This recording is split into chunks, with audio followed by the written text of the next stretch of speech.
Yay! Hey!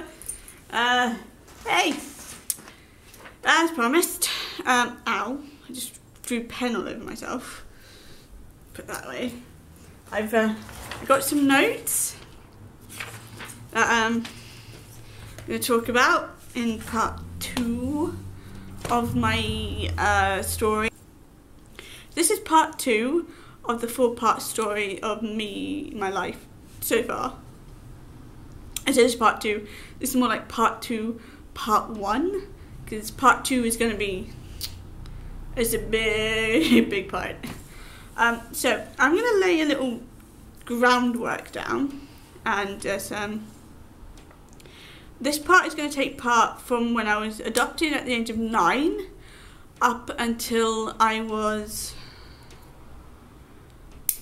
I'm going to say 19, so it's going to take 10, there's going to be a decade of stuff that's happening in between 9 and 19. And first thing I want to talk about is my adoption. I was adopted on the 21st of July 1999 in Hampshire.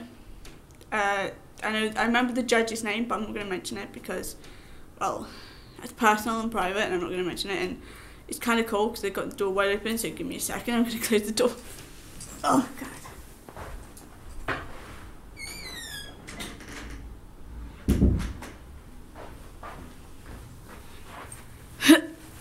I'm back. Sorry about that. So yeah, I was adopted, and for the next 3 years of my life, yes, I did get in a lot of trouble. I was still pretty much a tearaway kid. I still got disciplined a lot. I say disciplined, more like I got hit a lot, and I got really like, it's kind of hard to explain, because back in the 90s and early 2000s, getting disciplined or getting hit by your mother or your father was seen as discipline. It was seen as you telling that child they've done wrong and they need to change. The thing with me is, I was disciplined so often that I started laughing when I got told off, which is my coping mechanism. If someone yells at me and makes me feel small, I don't go quiet and I go like, I'm sorry, or anything. I just start laughing, because it's nervous laughter. It's like, I got one or two choices. I either laugh, so I just check now. I either laugh, or I go really quiet and I cry. And I used to cry a lot when I was getting told off. And she who shall not be named, I'm going to give her a new name. I think I'm going to call her, looking around the room to see what I can call her. I'll call her Lexi.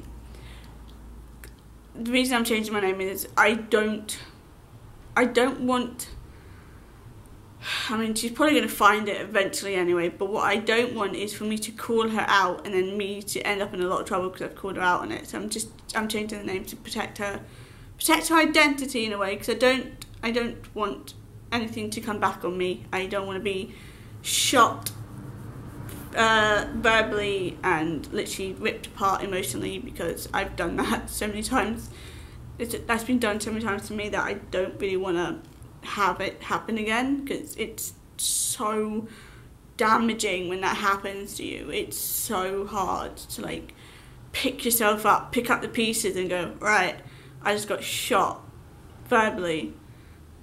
How do I keep going with this? Anyway, what other thing? Yeah, I laugh when I got in trouble, and I used to cry a lot when I was getting told off. So Lex would say to me that I wasn't crying because I was sorry. I was crying because I was found out. That is more emotionally damaging than anything I can think of that's happened to me before I was fostered at the age of 4. Being told that you're not really sad and you're not really crying because you feel like you're sad, because you are actually sorry, you're crying because you were found out.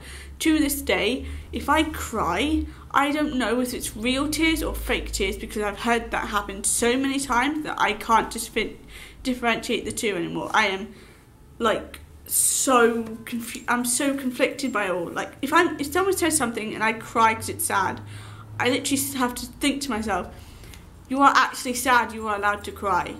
It's not fake tears, they're real tears, you are allowed to feel them. And that's something that I'm going to have with me all my life. I'm going to, for the rest of my life, when I cry, I'm going to have to tell myself that it's true tears, they're not fake, they're true, because I've had that, because that was said to me since the age of 4 up until the age of 30. In fact, it happened last year. I was sad, I remember, I was meant to go somewhere, it was meant to happen, and she wasn't happy that I didn't give her 100% the truth.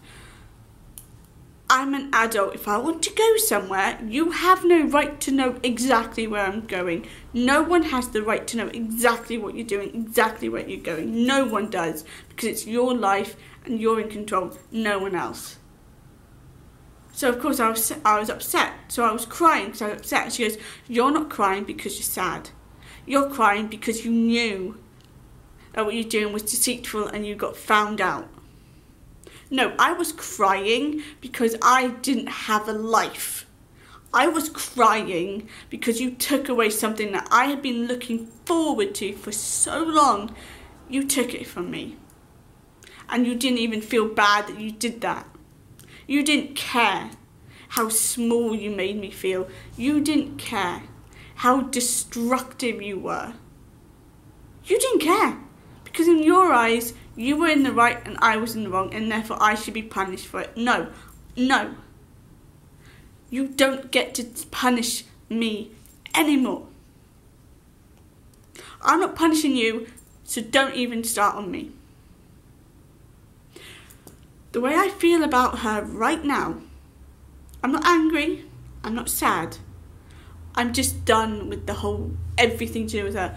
If she reaches out to me and says that she's a victim of what I've done to her, I did to her nothing compared to what she's done to me. Nothing. She took my life from me. She took my freedom. She took my best friend. The person I have known for over 17 years of my life. That's over half my life. She took him from me. Why?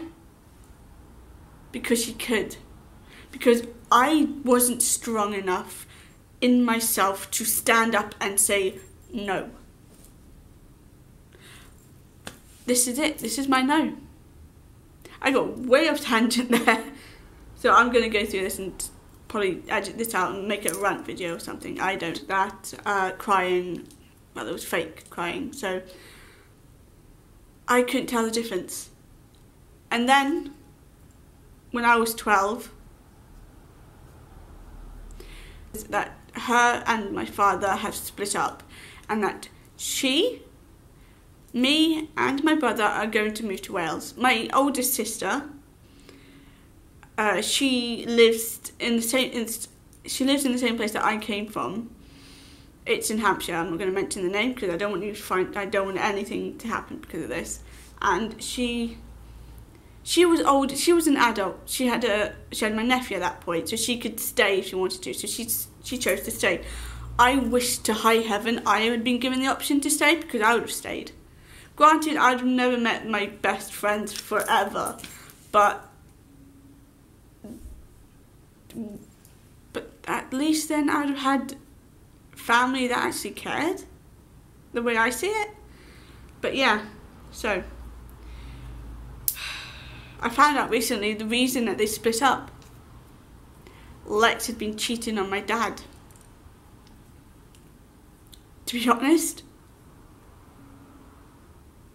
she doesn't deserve the cushy life she got after the way she treated him. I'm sorry, no. He loved her, but she didn't love him. And that is truly sad. Truly sad. So, that's my adoption up until moving to Wales. Because when we moved to Wales, my brother was in the second to last year of secondary school, which is when he was 14 going on 15. He's 2 years older than me, so yeah, 14 going on 15. And he lost everything in that move. I lost everything, but I was at a younger age so that I could adapt and mould a bit better than he could, because he lost his best friends, he lost his dad, he lost his sister, well, his biological sister. He had been spending nearly an entire year learning this subject, and he had to lose that subject because they didn't take it up with the new school we were moving to. So he had to, in the last year of school, basically try and cram 2 years worth of learning into one. And to top it off, shortly after we moved, Lex gets back with her old boyfriend, who I found out recently she had been cheating on my dad with him. He's one of the people she cheated on him with.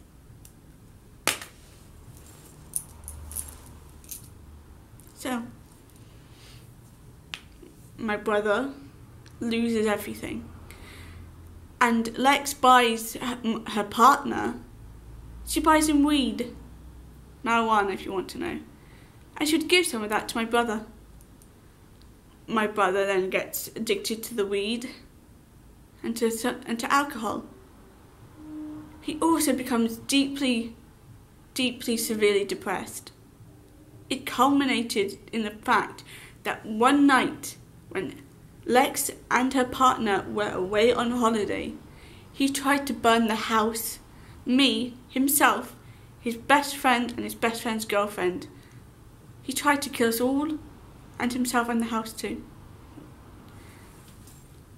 And instead of Lex coming to him, saying that she's going to help him, whatever he needs, she's there for him, she allows him to get kicked out of that house. She destroyed him. And she's playing the victim. Even now, she's still playing the victim. Because he doesn't call her up to see how she is, as a child does to their mother. I care about you, how are you? He only mentions her when he needs something from her. That's how damaged he has become. He doesn't even tell her anything anymore. Anything that goes on in his life, he keeps it silent and he keeps it secret. And I don't blame him. Because she's an evil person. If she knew half the things that he was probably getting up to, he'd be in a lot more trouble with her than anyone else in the entire family would be. So yeah. That happened when I was around about 18.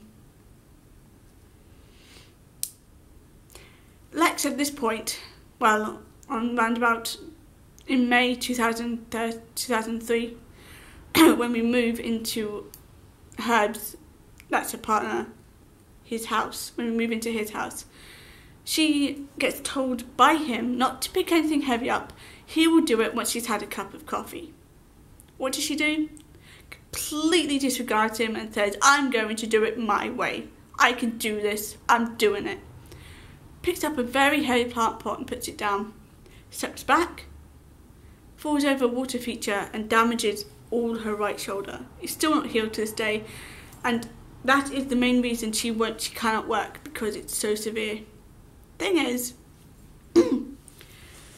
she can work in the garden for hours at a time. Granted, she then complains that her shoulder's bad, but she'll still do it. She'll clean that entire house top to bottom every single day. She'll craft. She makes cards and things like that. So she'll craft.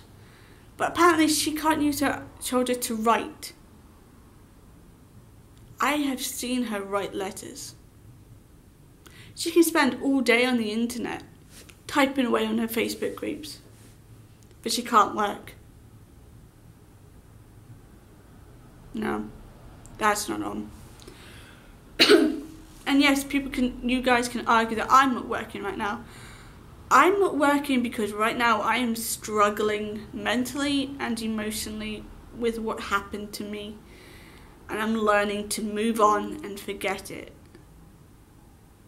If I was to get a job in my frame of mind that I'm in right now, I wouldn't last a month before I have a breakdown. I'm in therapy now. I'm in therapy. Again, I've been in therapy so many times, and I might as well become a permanent resident of the therapy people. That's me though.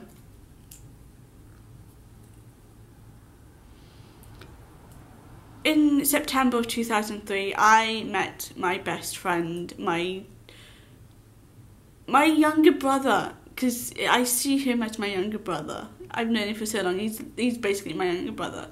He's also gay, but to be honest with you, I think that makes him better. He's so much more awesome. You are who you are. You love who you love, regardless of what people say or think. That's the way it is, and I can be happier with him. He's awesome. He's honestly awesome. I absolutely adore that guy. Without him, I definitely would not be alive right now. I owe so much to him.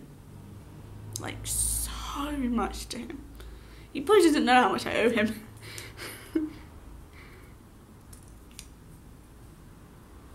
Of course, I'm gay. Because he empowers me. Because he cares. And quite frankly, because he's a better person than she'll ever be. Like, ever. Put it this way, he's top tier, she's bottom tier. And there's 10 levels between them, and she's going nowhere but down. He's going up.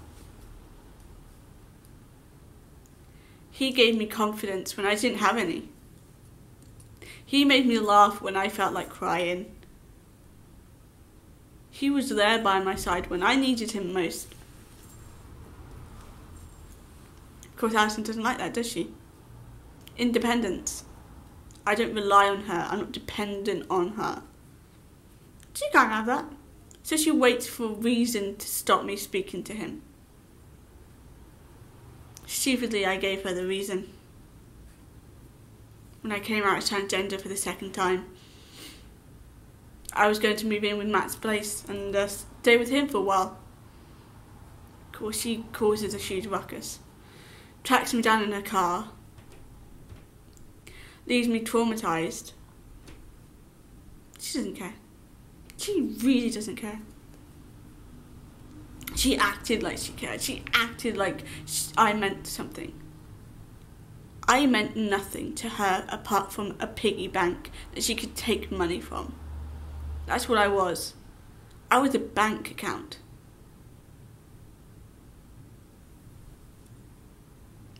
So I lose contact with Matt because of that. Because of her. Thankfully we're back in contact now, and granted our friendship isn't as strong as it was, but it will be. We'll get there. It'll be stronger than before. I know it will. And slowly but surely separates me from the people that matter in my life. People that would heal me when she broke me. I couldn't see. Prime example of this. I went out drinking with my friend Amy, and I got drunk before we left for the pub, and I threw up. That's what happens. You drink so much, sometimes you do throw up. I stupidly mentioned that on Facebook, and what did she do? What did Alison do? She tells me to get in a taxi, go home to her, because I can't be trusted.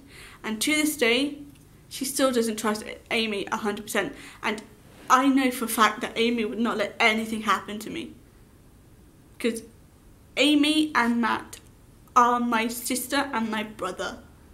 They have my back, and I got theirs. The three of us together are like the strongest friendship I have ever had in my life. So strong. Less of an actual video and more of a ramble. So you know what? let's get real, shall we? Get rid of the notes.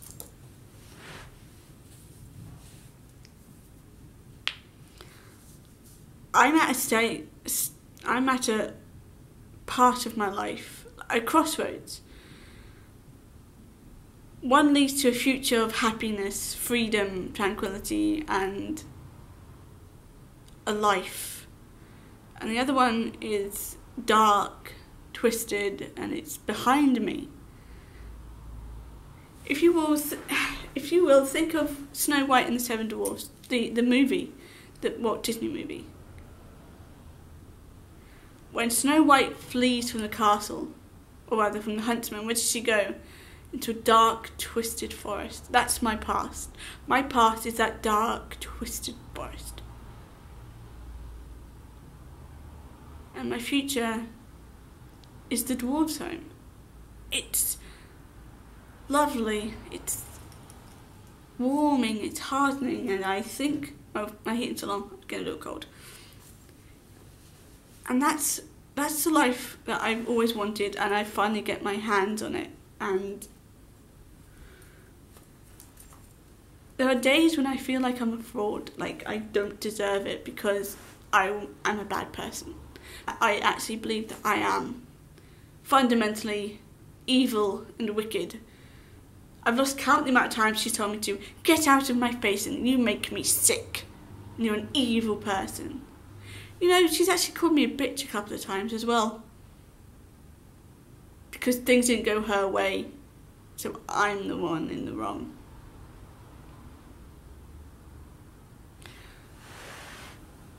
If she ever sees this, I want her to know well, not one thing. I say one thing, it's more like a few things, but one fundamental thing. You lost. You lost me. You lost Natalie. And you're losing Daniel. You asked me once when you were so drunk, you probably don't remember this. You said to me, am I a bad person? Am I a bad mother? I was going to lie and say, yes, you're the best mother ever, but no. Do you know what I said? Do you remember? Or were you so drunk you can't? I said to you, you could do better. If you stopped drinking every single night, if you cut back on the alcohol, if you cut back on the possessiveness of everyone, if you cut back on the control, if you let people have a life and live it and actually be there when they need them and not be an overbearing mother, things would have been so different. If you hadn't lied and destroyed your daughter, your biological daughter, if you hadn't destroyed her, you might still have her. If you had let me be the person I was meant to be, if you had let me transition, if you had let me stand on my own 2 feet without having to have you as a freaking shadow watching everything I do, you're like CCTV. And I'm always on CCTV with you. You are always ready to point out someone's mistakes, things they didn't do right, things they could do better, but you never, and I repeat this, you never gave anyone pride or achievement or a feeling of satisfaction that they'd done something correct. You would rather be negative than positive.